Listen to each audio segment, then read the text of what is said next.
Macmillan skin cancer nurse specialist at the Sussex Cancer Centre, Claire Lansdell, who joins us on the programme now. Claire, it's so tempting, isn't it? We see the sunshine and we all precautions go to the wind and out we go in it. Absolutely. Thank you for inviting me to talk to you on your show today. I think when the sun comes out, we all do go out and enjoy it because we don't feel that we get a lot of sunshine in England. So I think essentially we do tend to go out there. So I think it's important to heed the precautions that we give in terms of looking after yourself in the sun. So we all know them, don't we? Sort of make sure that you have relevant high factor protection, that you wear hats, and that you don't sort of go out in ridiculous temperatures unprotected. What else should people be doing? Those are the essential things. So we tend to avoid the hottest part of the day.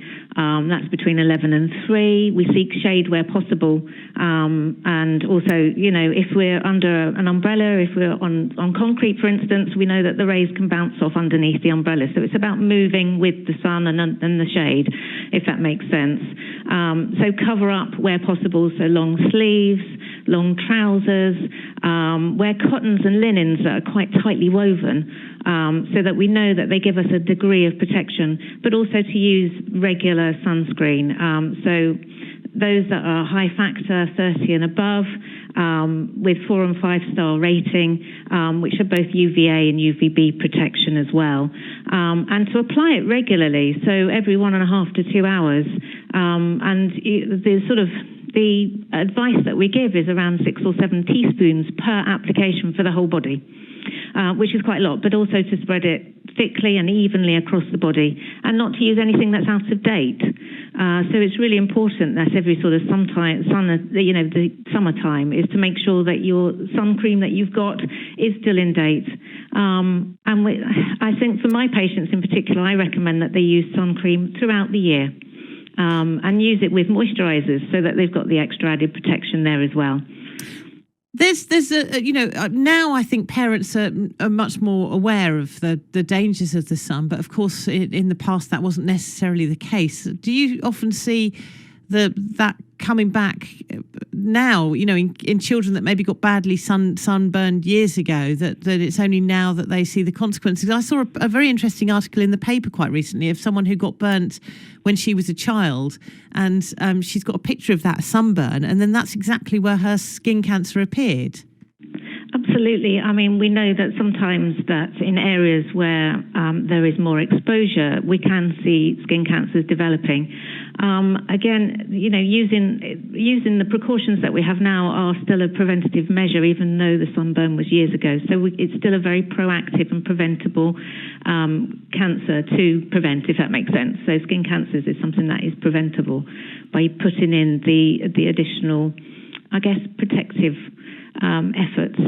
So sun protection and that sort of thing is still an important factor.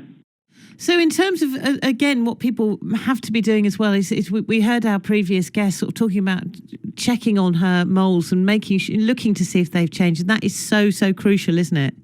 It is, absolutely. Early detection in skin cancer is essential. And I always recommend that we check our skin regularly. If we check all the time, we might not notice the changes, but checking skin regularly is important. So if you've got moles or if you've got lots of moles, it's keeping an eye on them. It's checking for any changes. If they've been present for some time, just making sure that there are no particular changes, that they don't grow, or if they become sore, if they crust or bleed, those sort of things, or irritating. So itching is one of the ones that we can see in melanoma in particular. And using the sort of ABCDE rule, which is quite simple to follow, if you like. It's the A on that is asymmetry. So it's making sure that moles are round, that they're not, that they'll all look about the same, and looking at the borders to make sure that they're not irregular or blurred or jagged. And the C on there is the colour. So most moles remain a flat brown in colour, but sometimes they can change and they can become slightly different colours in that. So any sort of changes, if they grow, if they become enlarged, or if they're just anything that changes over time, those are the sort of things that we need to know about, and for sort of the length of time that happens. And if at all worried, if something doesn't look right, then you seek advice and get those seen and reviewed. Well, thank you so much for joining us on the programme. Really good to have you with us.